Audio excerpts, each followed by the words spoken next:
네, 안녕하세요. 손쌤입니다. 2-1차시만 찍는다 그랬는데 벌써 18분을 찍었네요. 18분을 찍어서 굉장히 당황스럽긴 한데 그래도 뭐 잘 보고 2-2차시까지 한꺼번에 들어갔으면 한 30분 됐을 것 같네요. 네, 오늘 얼마나 지금 2-2차시가 얼마나 나올지 잘 모르겠으나 한번 그래도 보도록 하겠습니다. 오늘은 여러분들이랑 4대 문명, 우리 지난 시간에 봤던 4대 문명 중에서 우리 메소포타미아랑 그 다음에 이집트 문명 봤습니다. 그거 말고 오늘은 여러분들 여기 나와 있는 탄생한 문명들 가운데서 이제 여러 가지 문명 중에 하나죠. 그다음 인도 문명이랑 그다음에 중국 문명을 한번 살펴보도록 하겠습니다. 한번 짧지만 최대한 짧게 한번 해볼게요. 네, 시작하시죠. 네, 인도 문명 먼저 시작하도록 하겠습니다. 기원전 2500년경에 인도 문명이 인도가 강이 두 개가 있어요. 여러분들 지도 먼저 보시면은요. 여기 인더스강이 있고 겐지스강이 있습니다. 그래서 먼저 여러분들 살펴볼 거면 인더스강 상류 펀자브 지방의 드라비다인이 건설을 했고요. 그래서 여기서 도시를 만드는데 여러분 여기 점으로 찍혀져 있는데 보이시죠? 그래 하라파와 그리고 모헨 조다로 등 계획 도시를 건설을 했습니다. 그러면서 청동기와 채도는 이제 그림으로 만든 도자기 그리고 또는 문자를 사용했고요. 밀과 보리를 재배하면서 농사도 지었습니다. 우리 지난 시간에 2-1차시에서 얘기한 거랑 비슷하다라고 볼 수 있겠고요. 메소포타미아 지역과 해상무역에 종사했습니다. 여기 인더스강 아래 보시면 바다로 연결돼 있죠. 바다로 연결돼 있기도 하고 그다음에 그 개방적 지역이다 보니까 육로로도 충분히 가깝게 이동할 수 있다. 그런데 기원전 1500년경에 아리아인이 이동을 합니다. 여기 화살표 보이시죠? 화살표대로 이제 내려오기 시작을 합니다. 중앙아시아에 아리아인이 펀자브 지방에 정착을 하면서 자연스럽게 기존에 있던 드라비다인이나 다른 그 사람들이 이제 밀려 나간다라고 보시면 되겠어요. 그래서 인더스강뿐만 아니라 기원전 천년경에는 겐지스강 유역까지 진출을 합니다. 그러면서 아예 철제 농기구, 그다음에 관계 사업으로 이제 생산력을 증대시키기도 하고요. 그리고 특징으로 보면은 이제 가부장적 사회가 구성이 되면서 가축인 소를 굉장히 신성시합니다. 여기 농사를 짓다 보니까 자연스럽게 소에 대한 이제 중요도가 높아졌다라고 보시면 될 것 같아요. 넘어가도록 하죠. 네, 그러면서 이제 그리고 사람들이 뭐 아리아인들 나오고 그러면서 점점 계급이 정해지는데 이 계급이 조금 공고해져요. 그거를 우리 그 인도만의 그 계급을 카스트제라고 이야기를 합니다. 라고 이야기를 하는데요. 기존에 정복했던 선주민을 지키기 위해서 엄격한 신분 제도를 걸쳐졌다. 그래서 보시면은 여러분 아래 그 도표 보시면 브라만, 크샤트리아, 바이샤, 수드라 이렇게 남아 있는데 각 계급별로 하는 일들이 정해져 있습니다. 뭐 브라만은 제사, 크샤트리아는 정치나 군사, 바이샤는 농업, 수공, 상업, 그 다음에 수드라는 노예였다라고 보시면 되겠고요. 그러면서 아예 그 구체적인 종교적으로 아예 제도화되어 있는 신분이다 보니까 그 신분이 그 공고해졌다. 그래서 신분을 옮기는 거가 굉장히 어려웠다라고 여러분들 생각하시면 되겠습니다. 뭐 지금 현재 인도는 법적으로는 뭐 평등, 신분제가 없어졌다고는 하나 아직까지도 사회 문화적으로 나와 있다라고 보시면 되겠고요. 이런 것들을 바탕으로 브라만을 중심으로 하는 브라만교라는 이제 종교도 만들어지게 되어 자연성에 대한 신격화, 복잡한 종교의식 같은 걸 통해서 자신들 브라만들만의 특권을 유지하게 되고 배달하는 경전을 통해서 이 브라만교를 공고히 해 나간다라고 보시면 되겠고요. 여기 아래 나와 있는 이제 그 사진들 같은 경우에는 요게 이제 앞서 살펴보았던 모헨조다로의 유적지입니다. 도시 모형 계단도 보이고 여러 가지 굉장히 구획되어 있는 것들, 아마 제가 기억하기로는 여기가 아마 목욕탕이었던 걸로 기억을 하는데 맞는지는 잘 모르겠습니다. 한번 좀 더 자세히 한번 찾아보시면 되겠고요. 요거는 이제 인장이라 그래서 도장인데요. 그 중에서도 여기에 소가 있는 모습도 여러분들이 하나하나 한번 살펴보시면 좋을 것 같네요. 네, 이렇게 이제 간단하게 이제 인도 문명에 대해서 살펴보고요. 그 다음 볼 게 이제 중국 문명입니다. 중국 문명이 등장을 하는데요. 중국 문명에서 여러분들이 잘 기억해 주시면 좋은 게 요거 다음에 이제 이단원에서 나오는 것이 바로 이 중국을 중심으로 한 동아시아의 역사입니다. 그래서 동아시아 역사이기도 하고요. 우리 여러분들이 3학년 때 선택을 할 수 있는 동아시아사 과목과도 굉장히 큰 연관성이 있는 부분이니까 잘 한번 살펴보시기 바라겠습니다. 중국 같은 경우에 조금 자세하게 들어가서 뭐 신석기 시대부터 보시면은요. 기원전 8000년, 6000년경부터 황허강 주변에 있는 황허강 유역에서 시작을 합니다. 이 황허강이 어디 있냐? 여러분 지도 보시면 알겠지만 이렇게 해서 약간 모자 모양으로 이제 길게 되어 있습니다. 이 황허강 유역에서 시작을 해서 그래서 황허강 일대, 그래서 이 신석기 문화 같은 경우에는 황허강 일대를 시작해서 그 다음에 만주, 그 다음에 또는 창장강 유역에서도 신석기 문화가 발달을 하는데요.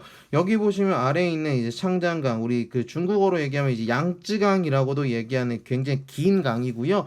여기 보시면 그 창장강 유역 같은 경우는 랴오허강이라고 보여집니다. 우리가 그 흔히 여러분들 한국사 시간에 얘기했던 뭐 요서 또는 요동이라고 했을 때 그 요자가 이 랴오허강의 이름을 따와서 이야기를 하는 겁니다. 그래서 여기 보시면 랴오허강 주변부터 해가지고 이제 강 주변에서 신석기 문화가 각각 발달하게 됩니다. 그래서 웅산, 양사오, 다원커우, 룽산, 허무두 또는 뭐 그렇게 문화들이 나오는데요. 그런 것들은 여러분 나중에 3학년 때 동아시아사 시간에 좀 더 자세히 보시면 되겠고요. 신석기 시대 말 보시면요. 신석기 시대 말 딱 뭐 똑같이 어디에서, 그렇죠, 우리 기본적으로 황허강을 중심으로 봅니다. 황허강, 중하류, 황토지대를 중심으로 초기 형태의 국가들이 등장을 하고요. 청동기를 사용하고 정치 조직이 출현하면서 최초의 왕조인 하가 등장했다라고는 해요. 기록상으로 남아있지만 실질적으로 남아있는 뭐 유적이나 유물이 없기 때문에 그냥 기록상의 국가였다라고 여러분들 보시면 되겠고요. 실제적으로 이제 그 등장했던 왕조 중에 가장 첫 번째 왕조가 이 상왕조입니다. 그래서 상왕조인 은허 유적지에서 유물이 출토되면서 진짜 여기가 상나라구나라는 걸 살펴볼 수 있고요. 정치는 앞서 우리 그 인도 또는 앞에 나와 있는 이제 메소포타미아, 그다음에 이집트 문명처럼 신권 정치라고 합니다. 그래서 왕이 점의 내용을 갑골에 기록을 하면서 여기 나와 있는 단어들이 이제 한자로 쓰여지기도 하고 한자의 원형이었다라고도 이야기를 합니다. 그래서 도구는 청동, 그다음 석기, 목재, 우리 기존에 이야기했던 것들 다 똑같습니다. 특징으로는 태음력을 쓰고요. 그리고 왕이 죽으면은 죽어서도 왕에게 봉사해라라는 의미에서 같이 묻어주는 순장의 풍습이 있습니다 라고만 여러분들 기억하시면 되겠고요. 요게 이제 네 발 달린 솥이라는 것이고요. 요게 갑골, 여기 있는 게 갑골문이라고 여러분들 보시면 될 것 같습니다. 이런 식으로 유물이 남아 있다라고 보시면 되겠고요. 이어서 이제 그 상나라가 멸망을 하고 등장했던 나라가 주왕조입니다. 주는요, 기원전 11세기경 상을 무너뜨리고 호경, 지금이 시안이라고 얘기를 하고요. 우리 계속 얘기할 거지만 시안, 장안 이런 걸 봤을 때 청나라, 명나라, 청나라 전까지만 하더라도 굉장히 중요한 중국의 도시였다라고 보시면 되겠습니다. 호경에 도읍을 하게 되고요. 왕이 제후한테 토지와 백성을 하사하고 군사적 의무를 부여하는 봉건제를 시행을 합니다.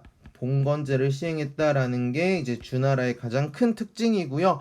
주로 왕이나 형제의 친척을 제후로 임명을 해서 왕 피는 물보다 진하다라는 의미에서 친척들한테 나눠주고 거기를 관리하는 대신에 나에게 충성을 요구하는 그런 식의 정치 체제를 이어갑니다.